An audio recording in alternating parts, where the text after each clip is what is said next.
नमस्कार दोस्तों, आज के इस नए YouTube वीडियो में आपका स्वागत है। जैसा कि सब जानते हैं, ओवरसीज मेडिकल एजुकेशन के लिए हर कंट्री अपनी अपनी पॉजिटिव नेगेटिव लेकर के आ जाती है और हर कंसल्टेंट अपने उस कंट्री के बारे में एकदम बेस्ट टू बेस्ट बोलना शुरू कर देते हैं कि ये कंट्री डेवलपिंग कंट्री है, ये कंट्री में ये बेस्ट है, इस कंट्री में सेफ्टी ज्यादा है, इस कंट्री में पढ़ाई अच्छी है, इस कंट्री में टीचर अच्छे हैं। बट किसी भी चीज को आप कैसे ट्रस्ट करेंगे, मुझे कैसे ट्रस्ट करेंगे? आज के डेट में इतने सारे एसोसिएट्स, इतने सारे कंसल्टेंट्स सभी चारों तरफ फैले हुए हैं, एडमिशन एजेंट फैले हुए हैं। हर दूसरे गली में आपका कोई जान पहचान वाला होगा जो ओवरसीज मेडिकल एजुकेशन का किंग बन करके आपके गलियों में और आपके शहरों में राज कर रहा होगा। तो कैसे ट्रस्ट करेंगे और कहां आप राइट सोर्स ऑफ इंफॉर्मेशन पाएंगे, ये जो सारी चीजें हैं ये जानने के लिए आज का ये वीडियो है जो आपके सामने मैं लेकर के आया हूं। आज की इस वीडियो में हम लोग जानेंगे कि किस तरीके से आप वेरीफाई कर सकते हैं कि कौन सी कॉलेज कैसी है और उस कॉलेज के जो पॉजिटिव नेगेटिव्स हैं इसको कैसे एनालाइज करते हैं। देखिए, सबसे पहला जो इंपॉर्टेंट पार्ट होता है कॉलेज सिलेक्शन या यूनिवर्सिटी सिलेक्शन से पहले कि उस कंट्री का ओवरऑल पर्सपेक्टिव को समझा जाए। वो कंट्री कैसी है, उस कंट्री का बैकग्राउंड कैसा है, वहां का एजुकेशन सिस्टम कैसा है, वहां का हेल्थ केयर कैसा है, वहां का पर कैपिटा इनकम कैसा है, वहां का ओवरऑल डेमोग्राफी कैसी है। ये सारी चीजें जाने बिना आप किसी कंट्री में अगर एडमिशन लेते हैं तो कहीं ना कहीं आपको वो डिफरेंस आ जाएगा कि इंडिया के बाहर अगर आपको जाके पढ़ना है और इंडिया वाली ही करिकुलम पढ़नी है, इंडिया वाला सिलेबस पढ़ना है और इंडिया जैसी ही पढ़ाई होना चाहिए जो कि एनएमसी का रूल्स है। चारों रूल अगर आपने सीरियसली पढ़ा हो कि भाई इंग्लिश में एजुकेशन होनी चाहिए, 4.5 साल के ऊपर कोर्स होना चाहिए और वहां से इंटर्नशिप करनी पड़ेगी और सबसे इंपॉर्टेंट चीज वहां का लाइसेंस जो प्रैक्टिस लाना पड़ेगा और जो सिलेबस है, जो पढ़ाने का जो कंटेंट है, जो करिकुलम है, वो काफी हद तक इंडिया से डिफर नहीं होना चाहिए। ये सब जब पॉइंट्स आ जाते हैं तो सबसे पहले आपको ये नहीं दिखनी होती कि कंट्री कितना सुंदर है, पहले देखना होगा कि कंट्री का बैकग्राउंड को समझिए। क्योंकि अगर इंडिया जैसा कंट्री चाहिए तो इंडिया वाले डेमोग्राफी से मैच करना पड़ेगा बहुत सारी चीजों में, खासकर एजुकेशन के पैरामीटर्स में। तो आज हम एक ट्रस्टेड वेबसाइट पे जाएंगे जहां पर 99.9% आप श्योर हो सकते हैं कि वहां की इंफॉर्मेशन आपको गलत नहीं मिलेगी। क्योंकि कोई भी लिख देगा 100% एफएमजी पासिंग है, कोई भी लिख देगा डेवलप्ड नेशन है, कोई भी लिख देगा one of the safest nation है। बट हर चीज को अगर आपको वेरीफाई करना है, सबसे इजी और सेफ तरीका जो मैं स्टूडेंट्स को बोलता हूं अपने पढ़ाई में भी यूज कर सकते हैं इन्फॉर्मेशन के लिए, वो है विकिपीडिया। विकिपीडिया के थ्रू आज जानेंगे बांग्लादेश के मेडिकल एजुकेशन सिस्टम में जो हम बताते हैं पॉपुलेशन इंपॉर्टेंट है, हेल्थ केयर कैसा है, एजुकेशन कैसा है, इकोनॉमी कैसी है और वर्ल्ड रैंकिंग में बांग्लादेश को किस तरीके से एजुकेशन सिस्टम को किस तरीके से हम कंपेयर कर सकते हैं, ये सारी चीजें आज समझेंगे विकिपीडिया के थ्रू। तो चलिए आज का विकिपीडिया के थ्रू एक्सप्लोर करते हैं। जो इंपॉर्टेंट कंट्री है वो है बांग्लादेश। तो बांग्लादेश का सबसे पहला इंपॉर्टेंट है is an official the People's Republic of Bangladesh. अभी तक कई हद तक हमें लगता जरूर है और कई मार्केट में भी ऐसा फैला हुआ कि बांग्लादेश पाकिस्तान जैसा है, बट रियलिटी ऐसा नहीं है। अगर आप देखेंगे बांग्लादेश में इट्स पीपल रिपब्लिक, एटलीस्ट आज तक तो ये पीपल्स रिपब्लिक ऑफ बांग्लादेश है। इसीलिए वहां पर हर धर्म के लोग अभी भी रहते हैं और हर धर्म के जब भी फेस्टिवल होती है उसमें छुट्टियां मिलती है। बस मेजोरिटी माइनॉरिटी के जो इश्यूज होते हैं वो हर कंट्री की अपनी अपनी कहानियां हैं, उस पर मैं नहीं जाऊंगा पॉलिटिकल में। But on paper, on reality, on constitution Bangladesh actually a people's Republic of Bangladesh और ये 8th most populace country in the world है। आज इंडिया अगर नंबर 1 पे है in terms of population, Bangladesh number 8 पे है and among the most densely populated country in the world. ये बहुत इंपॉर्टेंट चीज है जब आप हेल्थ केयर को लेकर के पढ़ना चाहते हैं। टोटल कितना स्क्वायर फीट एरिया है ये सारी चीज देख सकते हैं। बॉर्डर इंडिया से है, म्यांमार से है और ये सारी चीजें आपको बेसिक बताई गई है। और बांग्लादेश में आपके strong hold of Buddhist and Hindu dynasties in ancient history है और ये सारी चीजें आपको एक बेसिक समझ में आ चुकी है। इसके अलावा अब हम जो सेकंड पार्ट में जाएंगे वो है बांग्लादेश के वो सारे पॉइंट्स को समझने की कोशिश करेंगे जिसके बेस में आप बांग्लादेश की एक्चुअल स्टैटिस्टिक्स को समझते हैं। तो बांग्लादेश को स्टैटिस्टिक्स को समझने के लिए हम आते हैं जो मेनली विकिपीडिया में किसी भी कंट्री के बारे में अगर आपको पढ़ना चाहें तो ये सब पॉइंट्स में जरूर देखिएगा।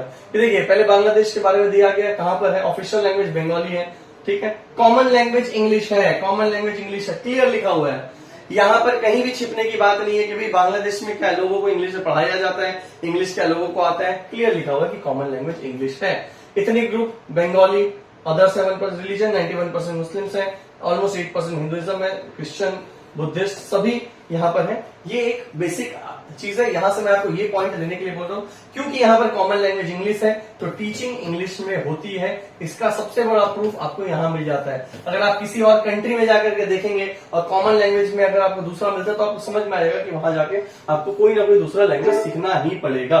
अब आते हैं दूसरे फैक्टर्स पे, बहुत सारे इंपॉर्टेंट पॉइंट्स आते हैं। हिस्ट्री पे मैं नहीं जा रहा हूँ, हिस्ट्री ऑफ बांग्लादेश वगैरह मैं अभी नहीं जा रहा हूँ, क्योंकि हमारा फोकस हिस्ट्री ऑफ बांग्लादेश समझना नहीं है, हमारा फोकस है बाकी सारी चीजें को समझना, जिसके बेस पे हम डिसीजन ले सके कि क्यों बांग्लादेश में जो बच्चे जा रहे हैं उनको एडवांटेजेस कहां से मिलती है और किस तरीके से वो इंडिया से सिमिलर है, जिसके कारण हमारा एजुकेशन इंडिया से सिमिलर हो सकता है। अब आते हैं वो सब पॉइंट्स पे। GDP per capita income 24th और जीडीपी 24th पोजीशन पे, और पर कैपिटा आप देख सकते हैं जीडीपी नॉमिनल क्या है। ये सबसे आप कंट्री के एक्चुअल अर्निंग कैपेसिटी वगैरह समझ सकते हैं। पॉपुलेशन ऑलमोस्ट 18 करोड़ के आसपास की पॉपुलेशन चली जाती है, ये 8th largest population. Density of population भी मैटर करता है, जो वर्ल्ड में 13th पोजीशन पे है। ठीक है, अब अगर आप इसको समझना चाहिए सर हम थोड़ा और बेटर समझना चाहते हैं कि बाकी कंट्री का क्या है, आप सिर्फ इसको क्लिक करिए और आप देखिए the list of countries population density. Population density is a very important parameter जब आप मेडिकल एजुकेशन में हासिल करना चाहते हैं। तो आप देख लीजिए पॉपुलेशन डेंसिटी जहां पर ज्यादा रहेगी वहीं पर संभव है कि इंडिया वाली पढ़ाई हो, इंडिया जैसा आपको मौका मिलेगा वहां के पेशेंट को टच करने का। जहां की डेंसिटी पॉपुलेशन कम रहेगी वहां पर आपको पेशेंट इंटरेक्शन का मौका उतना ही कम हो जाता है। कुछ सिटीज और कुछ कंट्रीज एक्सेप्शन हो सकते हैं। डेंसिटी वाइज अगर आप देखेंगे कौन सी कंट्री सबसे ज्यादा डेंसली पॉपुलेटेड है, अगर आप ये सब देखेंगे तो आपको क्लियर यहां पर एक आइडिया मिल जाएगा।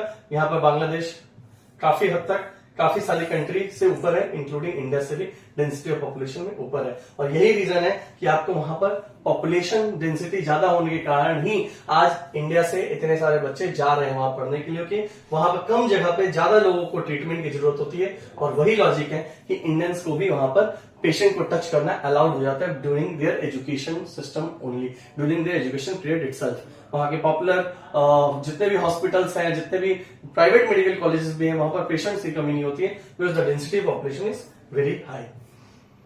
ये सारे कुछ पॉइंट्स हैं। पर कैपिटा इनकम वगैरह को भी आप देखिएगा, डेंसिटी ऑफ पॉपुलेशन बहुत मैटर करता है। दूसरा जो बहुत इंपॉर्टेंट चीज मैटर करता है वो है क्लाइमेट। अगर आप देखेंगे बांग्लादेश का क्लाइमेट कंडीशन काफी हद तक इंडिया से है, same to same hot humid summer from March to June. Country has never recorded any temperature below 0 degree, कभी ठंड पड़ी ही नहीं है। लोएस्ट जो गया 1 डिग्री गया है, वो भी कुछ एरियाज में, और जो हाईएस्ट जो गया है वो आप पूरी टेम्परेचर और क्लाइमेटिक कंडीशन को देखेंगे ना तो आपको समझ में आ जाएगा ये जो है सेम एज इंडिया है, सेम एज इंडिया।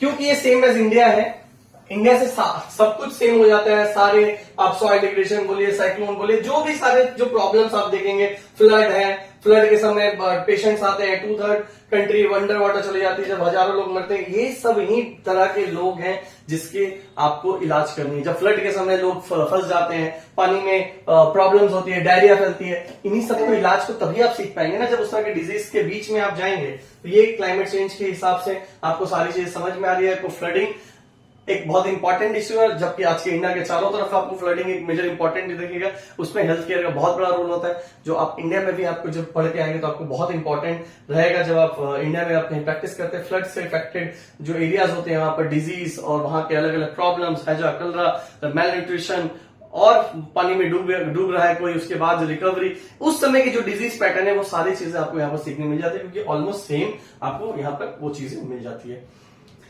पॉलिटिक्स हमारे स्कोप में नहीं है, हम पॉलिटिक्स में नहीं जाएंगे, बट हाँ एडमिनिस्ट्रेटिव डिविजन वगैरह दिया गया है। इससे हम लोग क्या समझ सकते हैं अबाउट द पॉपुलेशन।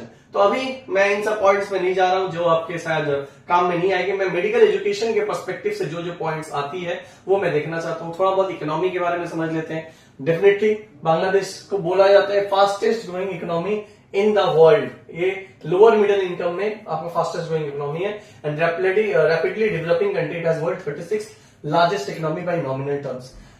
ये सब चीजें आपको इसलिए बताई जा रही है। कई बार हम लोग अपने परसेप्शन बना लेते हैं तो बहुत ही घटिया सी कंट्री है। ऑब्वियसली हम इंडिया थोड़ा बेटर कंट्री है, बेटर है, बट एज अ नेबर हम सबको रिस्पेक्ट करना बहुत जरूरी है। और दूसरी बात है वो हमारा रिस्पेक्ट करे ना करे, हमारे कल्चर में हमें सिखाया गया किसी को नीचा दिखाना हमारे कल्चर का पार्ट नहीं है। पहली बात, हम जब भी किसी कंट्री के बगल में जा रहे हैं, हमारे नेबर्स को हम कभी चेंज नहीं कर सकते, भले वो नेपाल हो, वो चाइना हो, वो बांग्लादेश हो। आज हो सकता है इस वीडियो देखने के बाद बहुत सारे लोग मेरे बारे में कुछ गलत लिखेंगे, भाई ये क्यों प्रैक्टिस कर रहे हैं। आज देखिए जब जियोपॉलिटिकल की बातें आती है, कंट्री को हमेशा अपने नेबरहुड के पास ही जाना पड़ता है, भले उसमें कितनी प्रॉब्लम्स हो। रहे हैं। और आज का जियो पॉलिटिक्स आपको बता दे रहा होगा, इंडिया चाइना की तरफ जा रहा है, चाइना से वापस इंडिया की तरफ एक अच्छा पॉजिटिव रिस्पॉन्स आ रहा है। जो भले ही कुछ दिनों पहले तक, कुछ सालों पहले तक अगर चाइना के बारे में बोले तो देशद्रोही कहलाते हैं। शायद अभी बांग्लादेश को लेकर ऐसा परसेप्शन बनाया जा रहा है, बट ये भी रियलिटी नहीं है कि कुछ ही दिनों की बात है जब इंडिया और बांग्लादेश के भी रिलेशन इंप्रूव होंगे, जो थे पहले भी, तब भी बहुत सारे अनसर्टेनिटीज लोग लेके सोचते थे। बट आज भी वो अनसर्टेनिटीज जरूर है, बट ग्राउंड में पीपल टू पीपल रिलेशन में कोई प्रॉब्लम मैंने नहीं देखा है। आज भी 9300 से प्लस बच्चे इंडिया के पढ़ रहे हैं वहां पर, और मैं आपको लिटरली बता रहा हूं, कभी कोई बच्चा आज तक बांग्लादेश इसलिए छोड़ के नहीं आया क्योंकि उसको लगा कि भाई वहां पर उसके साथ कुछ डिस्क्रिमिनेशन किया जा रहा है। यहां पर अब जो बता रहा था कि यहाँ की फॉरेन एक्सचेंज वगैरह अगर आप देखेंगे, इंडिया से काफी हद तक बांग्लादेशी टाका जो वहां की नेशनल करेंसी है is equal to 100 BDT equal to 100 BDT is equal to around 72 INR के आसपास। मतलब इंडिया की करेंसी वहां से स्ट्रांग होती है तो उसका एक एडवांटेज मिलता है थोड़ा चीजों में। और यहाँ पर आप देखिएगा, अगर ये लोग एक्सपोर्ट वगैरह में देखेंगे तो फार्मास्यूटिकल इंडस्ट्री इनकी बहुत इंपॉर्टेंट है। बांग्लादेश से फार्मेसी बहुत सारी कंट्रीज में जाती है। बांग्लादेश के जो मेडिसिन है ना, वो अफ्रीका, इवन नेपाल में भी एक्सपोर्ट हो रहा है। एग्रीकल्चर इज इंपॉर्टेंट थिंग, जो सीधी सी बात है, एग्रीकल्चर इंडिया में भी काफी इंपॉर्टेंट है। सेकंड लीडिंग गारमेंट्स एक्सपोर्टर है। इस सब चीजों से आपको समझ में आता है कि कंट्री का एक्चुअल इकोनॉमिकली प्रेजेंस क्या है। सिर्फ कहने से, गोरी चमड़ी होने से ही कोई कंट्री बड़ी नहीं हो जाती। बहुत सारे ऐसे कंट्री में हम बच्चों को भेज रहे हैं या हमारे ऐसे कंसल्टेंट बच्चों को भेज रहे हैं जिसका हालत ना इकोनॉमी में सही है, ना उनका इंफ्रास्ट्रक्चर सही है, ना पर कैपिटा इनकम सही है, बट गोरी गोरी लोगों को देख करके गोरी चमड़ी की तरफ हम लोग अट्रैक्ट हो जा रहे हैं, और सुंदर सुंदर हसीन वादियां और पहाड़ों को देख करके हम अट्रैक्ट हो जा रहे हैं। बट मेडिकल एजुकेशन में ये सब सिर्फ 2 दिन का खिलावा है। रियलिटी में आपको देखना पड़ेगा कि इंडिया वाली चीजें आपको समझनी पड़ेगी जो आपको यहाँ पर दिख जाती है। लेबर फोर्स आपको देखना चाहिए, जब लेबर रहेगा तभी तो आप अच्छा, वहीं से आपको पेशेंट्स का भी एक अच्छा स्कोप मिलता है। तो ये सारी पर कैपिटा इनकम और ये सबसे समझ सकते हैं। एनर्जी ऑब्वियसली इंडिया से काफी हद तक एनर्जी जा रही है, ये सब चीजें हैं। टूरिज्म को भी लेकर के हम लोग देखते हैं। अब हम थोड़ा डेमोग्राफी को लेकर के समझते हैं, जो कि बहुत इंपॉर्टेंट है। देखिए, बांग्लादेश का भी पॉपुलेशन बहुत फास्टेस्ट ग्रोइंग किया है। ऑलमोस्ट 55 करोड़ के आसपास पॉपुलेशन थी 1960 में। इसके अलावा ऑलमोस्ट इसकी ग्रोथ अगर आप देखेंगे तो थॉरली रही है, बट 2010 के बाद जब से यहाँ का फाइनेंशियल इंप्रूवमेंट हुआ है, अगर आप देखेंगे पॉपुलेशन ग्रोथ को काफी कंट्रोल किया गया है। एजुकेशन एंड हेल्थ केयर के अच्छे इंटरवेंशन के कारण वहां पर पॉपुलेशन देखिए, गरीब कंट्री का पॉपुलेशन बहुत जल्दी बढ़ता है। जैसे जैसे कंट्री थोड़ी स्ट्रांग होती है, थोड़ा सा उनमें एजुकेशन बढ़ता है, देखिएगा ग्रोथ ऑफ पॉपुलेशन घटते जा रहा है। और यही रियलिटी, अगर आप थोड़ा डेटा को लेकर पढ़े, चीजों को समझे, तो आपको समझ में आ जाएगा ये सारे जो नंबर्स है इसका क्या एक्चुअल मीनिंग है। ये अगर कोई पढ़ा लिखा इंसान होगा ना, इससे उस कंट्री को जज कर लेता है। बांग्लादेश ने recorded population of almost 17 crore का है 2022 सेंसस के हिसाब से। 8th मोस्ट पॉपुलेशन कंट्री है, 5th most population country in Asia है, most densely populated large country in the world. Headline population densities एकदम 1200 लोगों के आसपास है as of 2022। Fertility rate among the highest in the world has experienced a dramatic decline from 5.5 to 3.7 in 90 and down to 1.9 in this, which is below sub replacement fertility of 2.1. अभी fertility rate काफी कम गया है यहाँ पर। Most of the population lives in rural areas, which is only 40% of the population living in urban areas. ये सबसे आपको समझ में आएगा। कॉलेज जब आप सिलेक्शन करते हैं तो रूरल एरिया के किस कॉलेज में जाके क्या एडवांटेज हो सकते हैं, और आप अर्बन एरिया में पढ़ने का क्या एडवांटेज हो सकता है। आऊंगा सिटी वाइज भी, क्योंकि अभी किसी कॉलेज को नहीं, बांग्लादेश एज अ कंट्री और उनके सिटीज को समझने की कोशिश करते हैं। बांग्लादेश है मीडियन एज ऑफ 28। जो लॉजिक है ना, उगते सूरज को सब सलाम करते हैं, तो बांग्लादेश के साथ भी वही है, क्योंकि one of the youngest country है। यहाँ पर पूरे वर्ल्ड की एक आंख रहती है कि भाई इस जगह पर हम अपना इन्वेस्टमेंट करें, क्योंकि यहाँ की यंग जनरेशन का ही परचेसिंग पावर बढ़ता है। जैसे इंडिया एक यंग कंट्री बन करके आई, जिसके कारण चाइना से बहुत सारी चीजें इंडिया में आने लगी। खुद इंडिया काफी अच्छा ग्रोथ का एग्जाम्पल रहा, वही चीज बांग्लादेश में भी ये सारी चीजें कॉमन मिल जाती है। 26% of the population is age 14 और यंगर एंड मेरे 6% एज 65। ये बहुत बड़ा बात है, और इकोनॉमी के ग्रोथ में, किसी कंट्री के ग्रोथ में ये बहुत बड़ा फैक्टर रहता है कि आपका अगर ओल्ड पॉपुलेशन बहुत बड़ा नंबर हो जाए तो कंट्री के ग्रोथ में फर्क पड़ता है। Ethnically culturally homogeneous societies, Bengalis 99% of the population, Adivasi भी वहां पर रहते हैं, चकमास, मामरा, ये जो जनजातियां आप देख रहे हैं, नॉर्थ ईस्ट के साथ ये सारे कॉमन है, ये सब वहां पर रहते हैं। और यही रीजन है कि नॉर्थ ईस्ट के कितने लोग यहाँ जाकर के अपना एक सिमिलरिटीज पाते हैं, वहां पर जाकर के उनको सिमिलर लोग मिल जाते हैं। ऑल्सो दे होस्ट रोहिंग्यास, बहुत बड़ा एक नंबर है, इसको लेकर के अलग डिस्कशन हो सकते हैं। अब आते हैं ये कि भी बांग्लादेश के अंदर कौन कौन सी सिटी। मैं हमेशा बोलता हूँ कि बांग्लादेश में अगर आपको पढ़ाई करनी है तो मैं पहला प्रेफरेंस हमेशा रखता हूँ कि आप ढाका में पढ़ें, क्योंकि ढाका की पॉपुलेशन और डेंसिटी ऑफ पॉपुलेशन बहुत ज्यादा है, ये आप देखिए। इसके बाद जो सेकंड ऑप्शन आती है वो आपका चिटागोंग आता है, ठीक है। इसके बाद गाजीपुर, इसके बाद नारायणगंज, खुलना, रंगपुर, मेमनसिंह, राजशाही, सिलहट एंड बोगरा। तो ये है पॉपुलेशन का एक चार्ट लार्जेस्ट सिटीज में, सिटी के हिसाब से, नॉट तो अगर आप सिटी के हिसाब से देखें, इवन 11th नंबर पे कुमिल्ला भी है यहाँ पर। तो जिसमें ज्यादा पॉपुलेशन रहती है उसमें ऑब्वियसली उनके ज्यादा एडवांटेजेस रहते हैं, बट ऑब्वियसली ऐसा नहीं है कि सिर्फ ज्यादा पॉपुलेशन है तो उस हिसाब से अगर ज्यादा मेडिकल कॉलेज भी हो तो डिस्ट्रीब्यूशन हो जाता है, तो वहां पर आपको कॉलेज सिलेक्शन ज्यादा इंपॉर्टेंट तरीके से करना पड़ता है। इसीलिए ढाका में अगर आप पढ़ रहे हैं तो कॉलेज सिलेक्शन करने के लिए और ज्यादा सतर्क करना पड़ता है कंपेयर टू अदर सिटीज।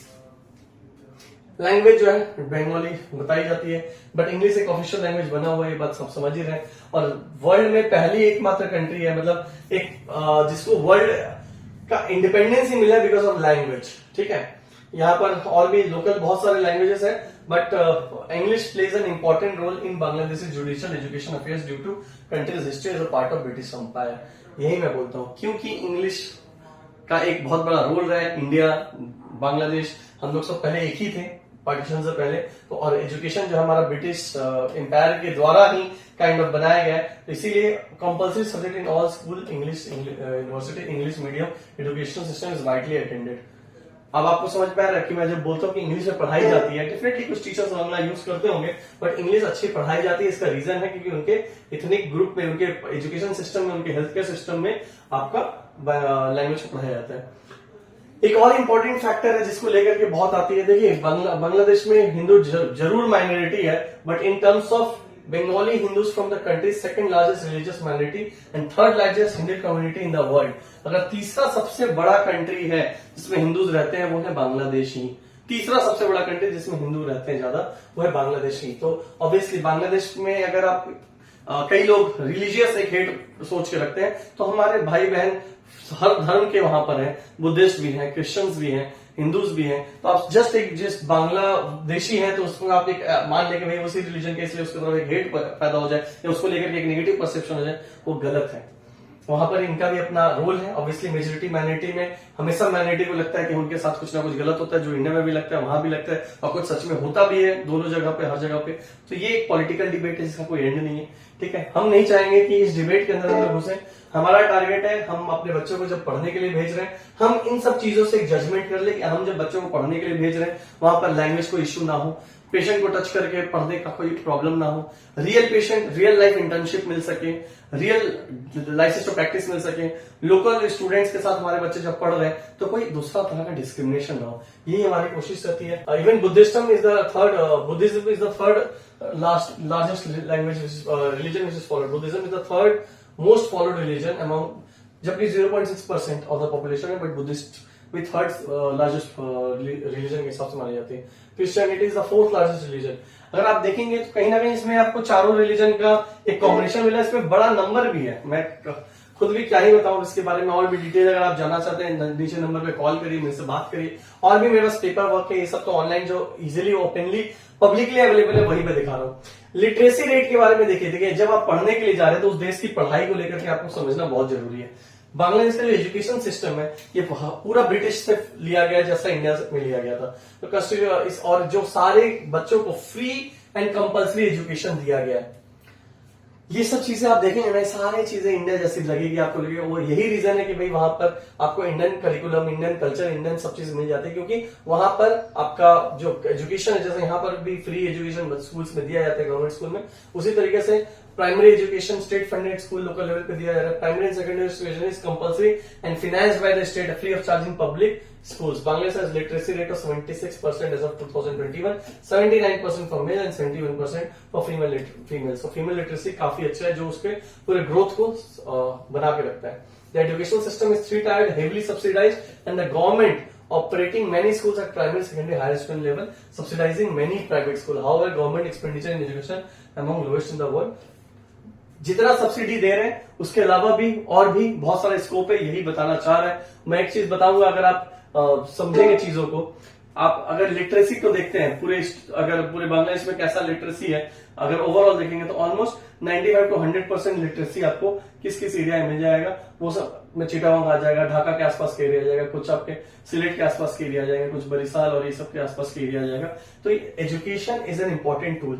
ऐसी ऐसी कंट्री में चले जाते हैं लोग जहां पर एजुकेशन के नाम पे कुछ भी नहीं है, फिर भी उसको प्रमोट किया जाता है क्योंकि वहां पर डिग्री पाना आसान होता है। और ये सब चीजों को लेकर के आप दूसरी कंट्री का भी, मेरा ये वीडियो दिखाने का मतलब क्या है, देखिए मैं तो बांग्लादेश के बारे में दिखा दिया, अगर आपको खुद किसी कंट्री के बारे में देखना है, यही सब फैक्टर्स आप कंपेयर करके देखिए ना, फिर आपको दिल बता देगा, दिमाग बता देगा कि क्या सही है क्या गलत है, और कौन सही कॉलेज चूज कर रहा है, कौन सही कंट्री चूज कर रहा है, और कौन आपको सही इन्फॉर्मेशन दे रहा है। यूनिवर्सिटी ऑफ ढाका, जिसमें मैक्सिमम बच्चे हमारे ढाका मेडिकल यूनिवर्सिटी के अंदर जाते हैं, इन 1921 का almost 100 year old college university है, जिसके अंदर कॉलेजेस आपके पढ़ रहे हैं। इंजीनियरिंग के लिए भी बुएट में जाते हैं, इसमें भी कुछ कोटास मिलती है। चिटागोंग यूनिवर्सिटी भी ऑलमोस्ट 1966 का बना है, हैज द लार्जेस्ट कैंपस बीयूपी। ये सारी medical education is provided by 39 government college, 6 arm forces and 68 private medical college. ये हमारे काम की चीज है, जिसमें से इनमें ऑलमोस्ट 25 से 30 कॉलेज ही एक्चुअली बहुत अच्छे हैं, जिसपे अपने बच्चों को भेज सकते हैं। बाकी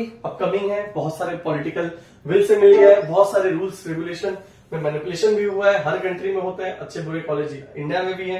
इंडिया में भी एजुकेशन के नाम पे बिना टीचर वाले कॉलेज है, बिना पेशेंट वाले कॉलेज है, बिना इंफ्रास्ट्रक्चर वाले कॉलेज है, जो घूस दे करके लाइसेंस ले लेते हैं। बांग्लादेश में भी ऐसे कुछ होंगे। ये डिफरेंशिएट करने के लिए आपको कॉलेज के बारे में जानना जरूरी है। और मैं तो बोलता हूं, अगर कॉलेज के बारे में जानना है, सीधा विजिट करिए, जाके बच्चों से मिलिए, खुद देखिए क्या है वहां की रियलिटी, और यही आपको हेल्प करेगा।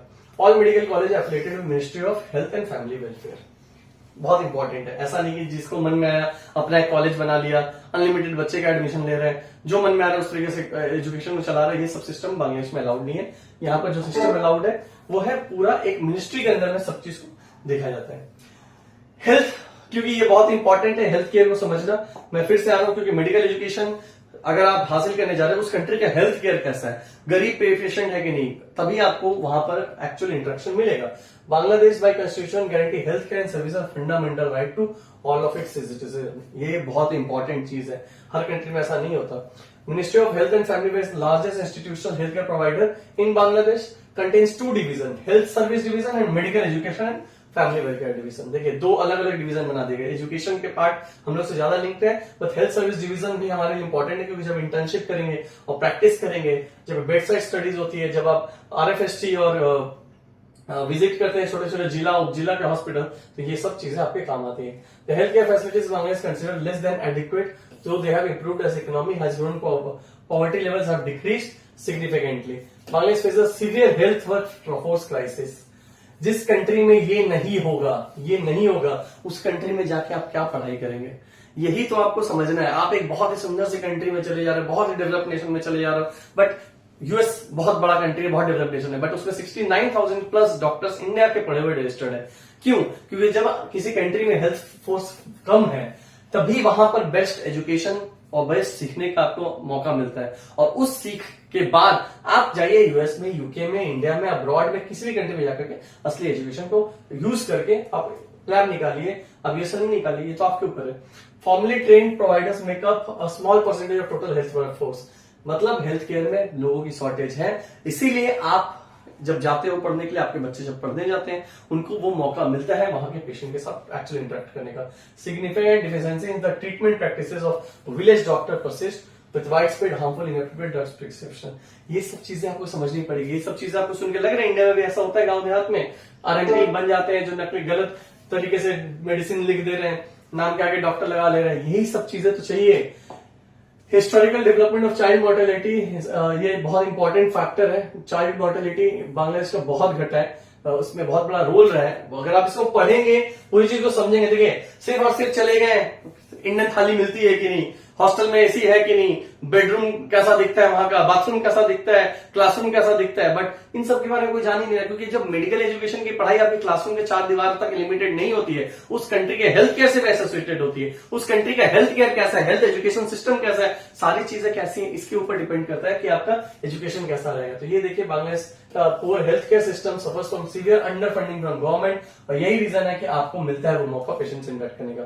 2% ऑफ जीडीपी, ये सब चीजें जो वहां की नेगेटिव है, यही आपको एज अ डॉक्टर अलाउ कर दिया। And there were only 5.3 doctor per 10,000 population, यहीं पर आ जाता है। And about 6 physician, 6 nurse per 1,000 population, while the number of hospital bed is 9 per 1,000. The specialist surgical workforce was only 3 per 1 lakh student. There are about 5 community health worker per 1,000 people.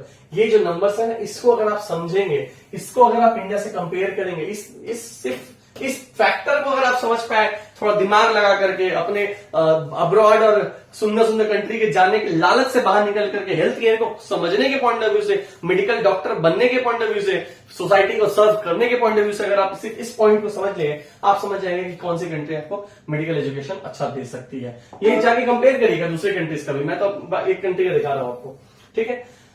60% of पानी का भी problem, आप भी जाएंगे India में भी पानी, drinking water is a big thing. अब ऐसी कंट्री में यार ये सब कोई प्रॉब्लम ही नहीं है, आपको कहां पता चलेगा कि भाई इन सब कमियों से जो डिजीज होती है उसको हैंडल कैसे करना है, उसके पेशेंट कैसे होते हैं।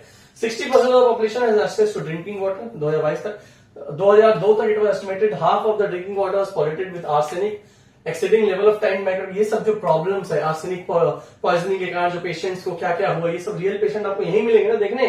Bangladesh crippled with one of the worst air qualities in the world, mostly concentrated in densely populated urban area, especially Dhaka. World Bank estimates 80 to 90,000 occurred due to the drastic effect of air pollution in 2019. ये सारी जो चीजें हैं ये आपको समझनी पड़ेगी। दिल्ली का भी वही हाल आपको दिखेगा जो ढाका का दिख रहा है। तो जब दिल्ली और ढाका में ये सारी चीजें सिमिलरिटी मिल रही है, आप चाहेंगे कि आप दिल्ली के one of the best doctor बने, तो पहले दिल्ली वाली माहौल की पेशेंट को ट्रीट करने के लिए आपको जाके ढाका सीखना पड़ेगा, अगर आप 1 करोड़ पे अफोर्ड नहीं कर सकते इंडिया में पढ़ाई करने के लिए। ये सारी पॉइंट्स अगर आपको समझ में आ रही है, ये सब बहुत ही अलग है। ये देखिए आजकल मैं वो प्रमोशन वीडियोस पे कम और आपको दिमाग लगाने वाली वीडियोस पे ज्यादा दे रहा हूं, इसीलिए शायद यूट्यूब में व्यूज कम गए, पर मुझे नहीं चाहिए उतने व्यूज। मुझे वही चाहिए जिनको एक्चुअली सब समझ में आती है, जो इन वीडियोस को देखते हैं वही एक्चुअली अच्छा डॉक्टर बनने लायक है, और वही मुझे चाहिए। जिनको टाइम पास करना है उनके लिए ये सब वीडियोस है भी नहीं, जिनको टाइम पास करके डॉक्टर बनना है उनके लिए मैं जो कंट्री प्रमोट करूं बांग्लादेश, वो है भी नहीं। ये रियलिटी है, तो उनके लिए ये वीडियो है भी नहीं। तो कम लोग देखो, बट जो देखो समझो। द मेन कॉज ऑफ यहाँ पर इसके अलावा इन्फेंट मोर्टेलिटी रेट काफी इंप्रूव हुआ था, उसके पीछे बहुत सारा रीजन था। As of 2022 maternally mortality remains high. ये सब जो बांग्लादेश की sources of medical tourism for various countries, India में आते हैं बहुत सारे पेशेंट। अब सब बोलेंगे सर पेशेंट तो सब यहाँ आ रहे हैं, तो फिर हमें क्या जरूरत है वहां जाके पढ़ने के लिए? यही तो बात है, कितने पेशेंट आ जा रहे हैं यहाँ, वहां पर और कितने ज्यादा पेशेंट है। और एज अ डॉक्टर आपको अच्छा पढ़ाई करने के लिए क्या चाहिए? एक गवर्नमेंट हॉस्पिटल को आप क्यों चूज करते हो? क्योंकि भाई वहां पर फ्री हेल्थ केयर मिलता है, तो यहाँ से गरीब गरीब पेशेंट पूरे भारत के अलग अलग गांव से आकर के आपको डॉक्टर मान करके आपके अंदर इलाज कराते हैं, और आप उनसे सीख पाते हो। यही लॉजिक है मेडिकल एजुकेशन का, यही बेस है मेडिकल एजुकेशन का, यही आपको यहाँ पर मिल जाता है। ठीक है, artery disease, chronic respiratory disease, compare 60 to 70 जो एडल्ट मेल है इनको ये सारे प्रॉब्लम्स आते हैं। Malnutrition is a major and persistent population. ये जो चीजें हैं यही सब तो कॉमन आ रही है ना, यही पर तो आपको दिख रहा है। एनीमिया, स्टंटेड, ये सारी जो चीजें हैं, अंडरवेट है बच्चा, ये सब जो प्रॉब्लम है ग्लोबल हंगर इंडेक्स में भी अगर आप देखेंगे तो 84th amount 127 country global index में देखेंगे तो इसमें आप देखेंगे इंडिया से, ये भी इंडिया से काफी सिमिलर है। ये सारी चीजों में बांग्लादेश काफी हद तक इंडिया से सिमिलर है अगर हेल्थ और इन सब चीजों में देखें। और हॉलीडेज एंड फेस्टिवल में जिनके दिमाग में बार बार रहता है कि भाई बांग्लादेश में हिंदू बच्चे अगर जाएंगे तो उनको पढ़ाया नहीं जाएगा, उनको सेफ नहीं रहेगा, मैं क्लियर बता दूं, वहां पर आपका ट्रेडिशनली हर फेस्टिवल को मनाया जाता है। पहला बैसाख बंगाली न्यू ईयर को बहुत अच्छे से मनाया जाता है। इसके अलावा मकर संक्रांति हो गया, इंडिया वगैरह में मनाया जाते हैं, यहाँ भी ईद वगैरह मनाए जाते हैं। नेशनल हॉलीडेज में असुरा, दुर्गा पूजा जो अभी बहुत बड़े तरीके से मनाया जाएगा, आप देखेंगे कृष्ण जन्माष्टमी, काली पूजा, सरस्वती पूजा, रथ यात्रा, ये सारे बिगेस्ट फेस्टिवल है बुद्धिस्ट के। बुद्ध पूर्णिमा, गौतम बुद्ध एवं क्रिश्चियंस, आपके बोरोदिन, ये ईस्टर, ये सब जो होती है ना नेशनल हॉलीडे बनती है। इसका मतलब क्या है? हर चीज को वहां पर कंसेंट्रेट करके रखा गया है। बस मीडिया की कुछ बेसिक चीजों को देख करके आप जज मत कर लीजिए कि पूरी कंट्री का हर इंसान वैसे ही होगा। सालों साल से वहां पर एक सिस्टम से चल रहा है, ऊपर नीचे चीजें होती है, गवर्नमेंट आते हैं बदलते हैं, उसमें बहुत सारी चीजें बदलती हैं। बट मेरा मेन टारगेट है ये सब चीजें नहीं, मेरा मेन टारगेट है कि जब आप हेल्थ केयर में ध्यान दे रहे हैं तो आपको पेशेंट और वहां का डिजीज, वहां के प्रॉब्लम्स में घुसना पड़ेगा। वो अगर आप घुसने को तैयार हो तभी आप एक अच्छा डॉक्टर बन सकते हैं। और वो जो आप घुसेंगे उसमें आपको दिख जा रहा है ओवरऑल क्या चीजें होती है। लिटरेचर वगैरह इस सब को लेकर के आप और भी पढ़ सकते हैं। और विजुअल, ये सारी चीजें समझने के लिए, कंट्री को और समझने के लिए मीडिया वगैरह भी दिया गया। क्यूजीन बहुत इंपॉर्टेंट है, क्योंकि आप जो खाते हैं, we are what we eat. तो अगर आप बांग्लादेश की क्यूजीन देखेंगे, वहां पर वही सारी चीजें खाते हैं, रेड मीट से लेकर के वो सारी चीजें जो इंडिया के जो खाने के कारण इंडिया में 10 तरह के डिजीज बनते हैं। व्हाइट राइस बहुत ज्यादा खाते हैं, इंडिया में भी काफी मिलेगा आपको। वेजिटेबल्स, पोटैटो, गॉड्स, दाल, ये सब इंपॉर्टेंट रोल है। इसके अलावा जो मीट है, ये सारे कॉमनली कंज्यूम्ड है, ये भी आपको इंडिया से मिलेगी। जो वेजिटेबल्स है, स्टर्ड फ्राइड वेजिटेबल, तरकारी जिसको हम लोग करीब वेजिटेबल बोलते हैं, मुगलाई इन्फ्लुएंस मिलता है, कोरमा, काली, ये सारे नाम आपको देख के लग नहीं रहा कि ये इंडिया का खाना है। अब ये जो खाते हैं, इसके अपने टेस्ट है और साथ ही साथ ये कुछ पर्टिकुलर बीमारियों का रिसोर्सेज भी है। तो ये सारी चीजें आपको देखनी चाहिए। इसके अलावा जो स्पाइसेस है, वो सारे कॉमन स्पाइसेस है जो इंडिया के साथ कॉमनली यूज होती है। पाँचफोरन, ये सारी जो चीजें, मस्टर्ड, कोकोनट मिल्क, घी, अचार, चटनी, ये जो खाने के जो बोलते हैं ना कि भाई बांग्लादेश में खाना कैसे है, मैं तो आपको इस एक विकिपीडिया पेज को अगर आप ढंग से पढ़ते हैं और जिस कंट्री के बारे में आप जानना चाहते हैं, मेरे ख्याल से यहाँ पर आपको जितना इंफॉर्मेशन मिल जा रहा है वो आपको हर जगह नहीं मिलेगा। मिठाई के मामले में भी बहुत ज्यादा मिठाई खाते हैं बांग्लादेश के लोग। रसगुल्ला, रसमलाई, चमचम, संदेश, मिष्टी दही, कालोजाम, जिलेबी, पीठा, ये सारा जो खाते हैं और यही लीड करता है डायबिटीज, हार्ट प्रॉब्लम, ये जो डिजीज है, जो मैक्सिमम डिजीज है, वो ये खाने के कारण ही आती है। तो आपको देखना पड़ेगा, कहीं ना कहीं कल्चरली इंडिया में भी लोग जम के मीठा खाते हैं, उसके कारण डिजीज होती है। यहाँ भी लोग जम के मीठा खा रहे हैं और भी तरह तरह के खाना खा रहे हैं, और यही तो लिंक करता है उसके हेल्थ पे। We are what we eat, जैसा आप खाओगे वैसे ही हेल्थ केयर होगा। तो जब खाना सेम रहेगा, क्लाइमेट सेम रहेगा, इकोनॉमी सेम रहेगी, तो कहीं ना कहीं डिजीज पैटर्न वगैरह सब सेम रहेगा। और यही रीजन है कि मैं हमेशा प्रेफर करता हूं कि भाई बांग्लादेश में अगर आप जाकर के पढ़ाई करते हैं, आपको इंडिया वाला फ्लेवर, इंडिया वाला टच मिलता है। मेरे ख्याल से इससे ज्यादा क्लैरिटी के साथ मैं आपको नहीं बता सकता था कि बांग्लादेश ऐसा कंट्री क्या है, क्यों आपको इंडिया से सिमिलरिटीज मिलती है, खाना पीना, रहना, क्लाइमेट, वेदर, कल्चर, लैंग्वेज, और क्या चाहिए। अगर आपको एक मिनी इंडिया मिल जा रहा है, जहां पर आपको एक मौका मिल रहा है अपने मेडिकल एजुकेशन को अच्छी तरीके से हासिल करने का, एक टेंशन वाले सिचुएशन में, एक क्या बोलते हैं, एक डर वाली सिचुएशन में, जहां टीचर्स आपको हर दूसरे दिन एग्जाम लेता है, वो एक्चुअल मेडिकल एजुकेशन देता है, जिसके बाद इंडिया आकर के हमारे बच्चे टॉप 10,000 में परफॉर्म कर रहे हैं। जो 2.5 लाख बच्चे पीजी दे रहे हैं, उसमें हमारे बच्चे टॉप 10,000 में आ रहे हैं। वो बच्चे को टॉप 10,000 रैंक नहीं मिला था यूजी में, बट टॉप 10,000 रैंक मिल रहा है पीजी में, और वो पीजी में इंडिया के गवर्नमेंट कॉलेज में पढ़े हुए बच्चे से बेटर परफॉर्म कर पा रहे हैं। इससे बड़ा और एग्जाम्पल क्या चाहिए कि अब्रॉड जाकर के सही तरीके से एजुकेशन करके आप अपना सपना पूरा कर सकते हैं, जो आपने शायद पूरा नहीं कर पाए थे because of UG. So thank you so much. पसंद आई तो इस वीडियो को जरूर लाइक करिएगा, चैनल को जरूर सब्सक्राइब करिएगा, और डेफिनेटली इस चैनल को और इस वीडियो को रिकमेंड करिए उनको जो ओवरसीज मेडिकल एजुकेशन के बारे में कंफ्यूज है कि इंफॉर्मेशन कैसे हासिल करते हैं। मैंने बांग्लादेश का एग्जांपल दिया है, आप जो कंट्री जाना चाहते हैं उसके बारे में भी जाकर विकिपीडिया में यही सारे पॉइंट्स को कंपेयर करिए, सच्चाई आपके सामने आ जाएगी। थैंक यू, जय हिंद।